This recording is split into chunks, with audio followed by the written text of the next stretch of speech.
ఇదిలా ఉంటే ఇవాళ కూడా సిట్ విచారణకు హాజరు కాలేదు రాజ్ కసిరెడ్డి. 4 సార్లు నోటీసులు ఇచ్చినా సరే సిట్ విచారణకు రాలేదు కసిరెడ్డి. ఇప్పటికే రాజ్ కసిరెడ్డి తండ్రి ఉపేందర్ని ప్రశ్నించింది సిట్. విచారణకు హాజరు కావాలని కోర్టు ఆదేశాలు ఇచ్చినా రాజ్ కసిరెడ్డి రాలేదు.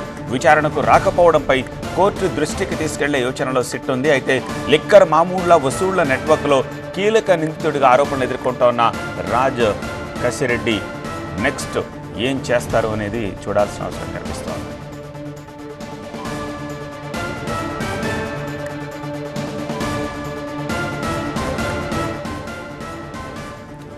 ఇవాళ కూడా రాజ్ కసిరెడ్డి విచారణకు రాలేదు. ఇప్పటికీ 4 సార్లు నోటీసులు ఇచ్చారు, కానీ రాజ్ కసిరెడ్డి విచారణకు రాలేదు. రాజ్ కసిరెడ్డి తండ్రి ఉపేందర్ రెడ్డిని సిట్ ఆల్రెడీ ప్రశ్నించింది.